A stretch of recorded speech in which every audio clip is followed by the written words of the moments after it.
हम डिप्टियो करे छी आ सुतबो करे छी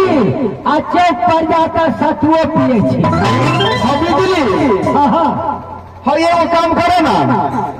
वही लबका नौकर जे रखल है हाँ कभी वही नौकरवा के हमरा बोला दो जो बोला तो ला दो जो करवा के नौकरवा के न करवा के हाँ नौकरवा के बोला दो ना तो हम कनी कुछ बातें उनका से कर ठीक है जा बोला दियो दियो दियो दियो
देखा हम जाए अगली खुद में आराम करे के लिए से ने तू एक नंबर गेट पर डिक्की बदल एक नंबर गेट पर हाँ एक बार सुन ला हाँ बोलो हमरा से तू नहीं ना प्रेम कर प्रेम प्रेम हम से केला करू देखा तो हम बगीचे से कहत आवे छी हमरा साथ तू बियाह करा लेकिन तू माने नहीं छ देखा हम तोरा से कखनो विवाह नहीं कर सके छी देखा नहीं करबा ना तो बरबर गंजन होता तोरा के तबे जे कहबे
तो जरूर लेकिन तो हमरा लेकर बना मिला साला तो ये अभिलाषा तो कखनो पूर्ण नहीं हो सकती। अखनी तो तोरा में करबे बनैया आगे की बने हो से तो देखे निकल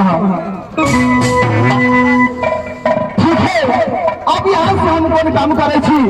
नौकरवा के डिप्टी पर लगा दे छी और जाके हम आराम करे छी।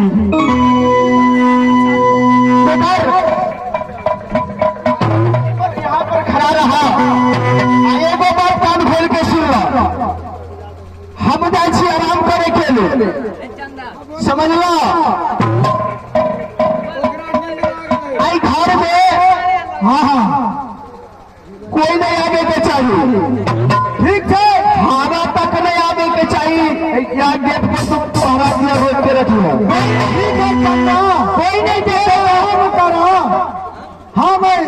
मेन गेट पर ड्यूटी बजा रहा थी ठीक है। नहीं कुछ हवा नहीं देते अंदर ठीक है। आराम आराम करूँगा अपने महल में कोई नहीं देते मगर बिलाए जरूर खिड़की तक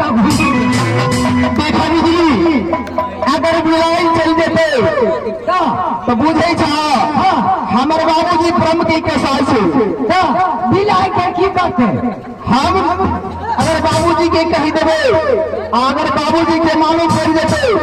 तो खाल खींच के भूसा भर के सिर पर बच्चा झुला देते खिड़की तक घुस कर भाग जाते ठीक है। अब जाए हम आराम करे के लिए दीदी सुनो हमारी के जाति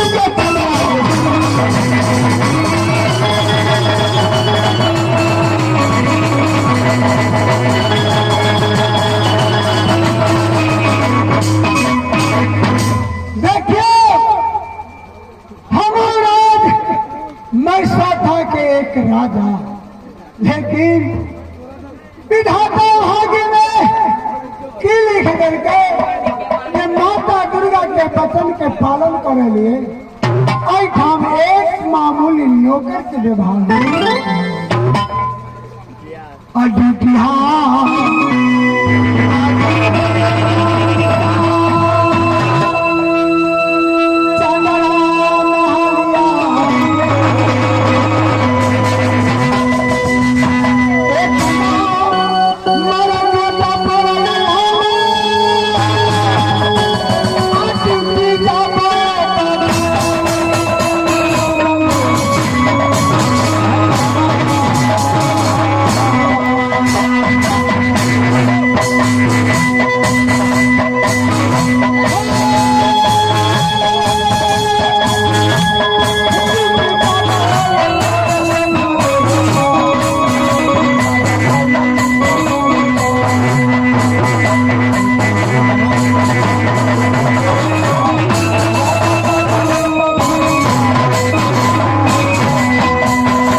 चले तो कुछ देर बैठ आराम करो।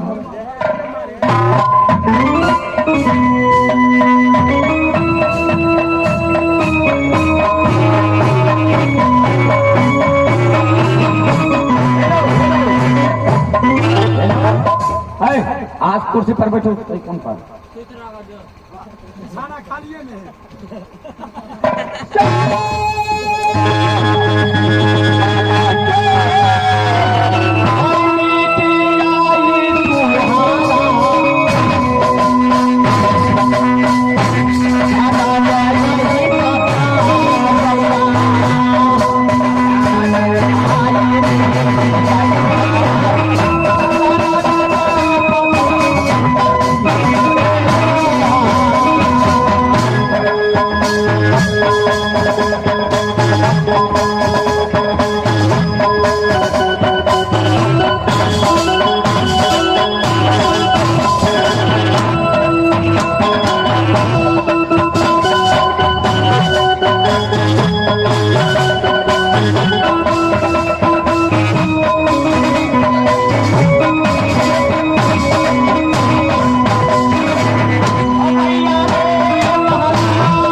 तो हर माल पहुंच गए कहाँ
बा 7 दिन 7 रात के नींद होते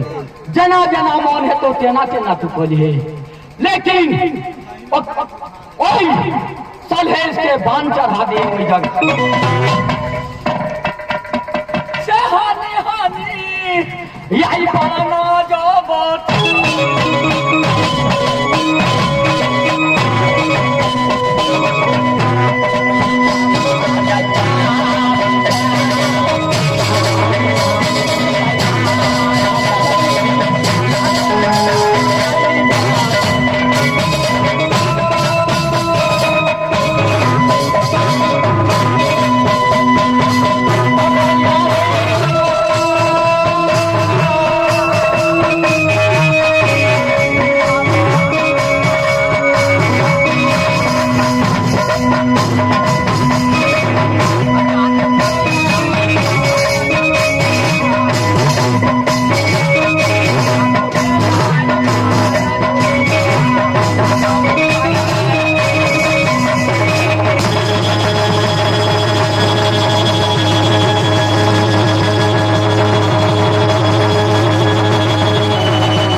नहीं तो तू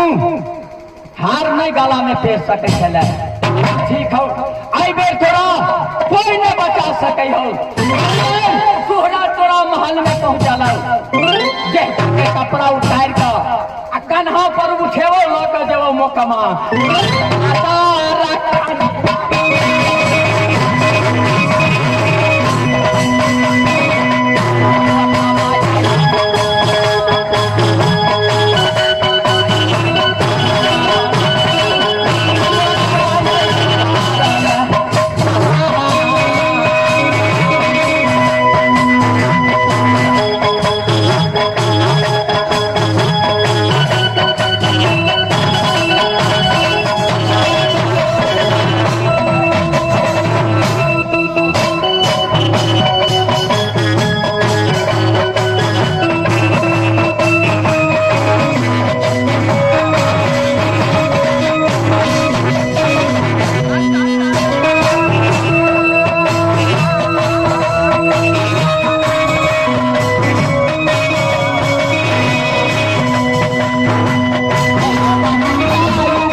बजी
नौकर के रख देने चलो ड्यूटी बजावे के लिए ये लगे करवा हमारे सूतल रात में सब सामान चुरा लेलाक और इज्जत पर दावा मिल देलाक से नहीं पापी के हम जगह के देखे छी अगर सूतल है सात नींद में तैया पापी हमार सामान चोरने हो नहीं जागल हो दूसर को चोरने हो पहले हम चेक करके देखे छी